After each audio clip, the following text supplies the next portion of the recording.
Salam les guys, on doit revenir sur les forces du choc aujourd'hui en Angleterre entre City et Arsenal.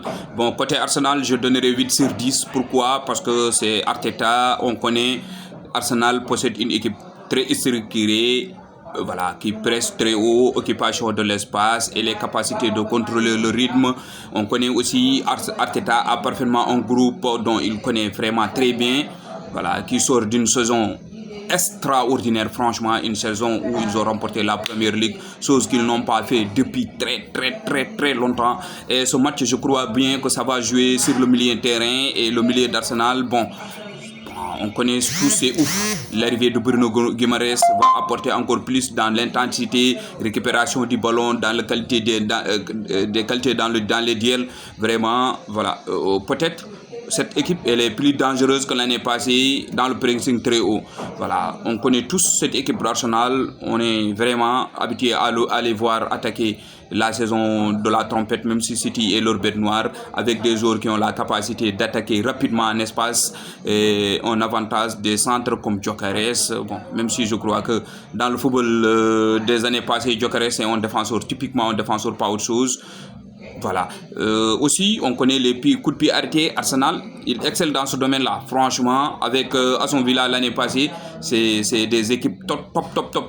C'est une véritable arme d'Arsenal. Les corners, les coups de pied arrêtés, les coups francs peuvent être vraiment décisifs dans ce match. Aussi, du point de vue, Arsenal a quelque chose d'incertitude physique autour de certains joueurs importants, notamment Saliba, Saka et d'autres. Parce qu'on a vu Saka qui n'a pas fait une Coupe du Monde vraiment ouf. Saliba aussi qui est sorti blessé. France, j'ai oublié contre qui. Je crois que c'est face à l'Espagne. Manchester City aussi possède des qualités, mais bon, je ne donnerai pas 9 sur 10, je donnerai maximum 8 sur 10. Parce qu'il y a Haaland. Voilà, l'inévitable Erling Haaland qui aime ces matchs-là, qui aime ces duels-là. Une seule occasion, peut-être pourrait lui suffire pour mettre le ballon au faux des filets. C'est une menace permanente. Voilà, aussi dit Foden, la créativité, je crois qu'il va revenir dans cette équipe cette année-ci, dans l'entrejeu aussi. Bon, je crois que City, c'est une équipe imprévisible parce qu'il y a Maresca, on ne sait pas. Maresca, c'est pas une totale réussite du côté des Blues. Voilà, on le voit. Il prend City. J'espère que ça va matcher. Si ça ne matche pas aussi, bon, c'est tout bon, je ne sais rien. Voilà.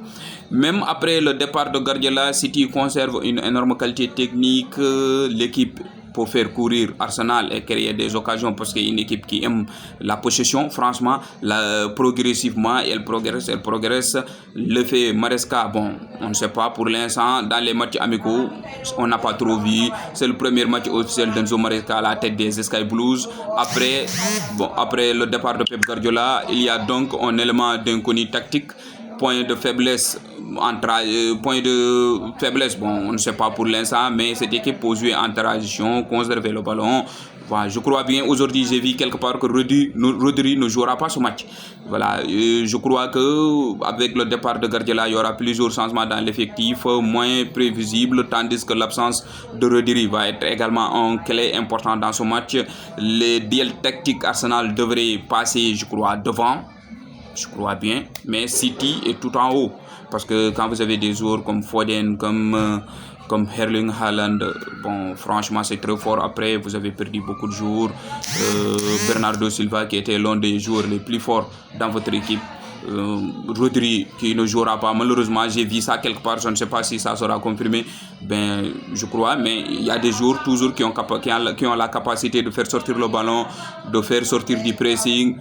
Haaland rapidement, il se retrouve rapidement, il vous met en danger, mais Arsenal peut isoler vraiment cette attaque de Manchester City. Parce que Haaland c'est un attaquant qui n'a pas besoin quand même de toucher beaucoup de duels. On a vu le duel Haaland face à Gabriel à la Coupe du Monde. Toujours, même en Première Ligue, toujours ça passe en faveur du Norvégien. Haaland, il est inévitable. Et Gabriel, je crois bien, malheureusement, il ne peut pas l'arrêter. C'est ça le vrai problème. Mais j'espère qu'on va voir un match vraiment de Première Ligue. C'est le retour du championnat bientôt, mais on va voir un match de Première Ligue disputé où il y a des duels, où il y a des buts, où il y a des bagarres même vraiment, où il y a tout comme on aimerait le voir en Première Ligue. Les gars, vous me dites quel est votre pronostic sur ce match? On va encore revenir pour résumer ce match, pour donner notre analyse, le débrief de l'après-match. Ça, c'est uniquement pour lancer le choc en anglais et on verra qu'est-ce que se passera après le duel des deux géants.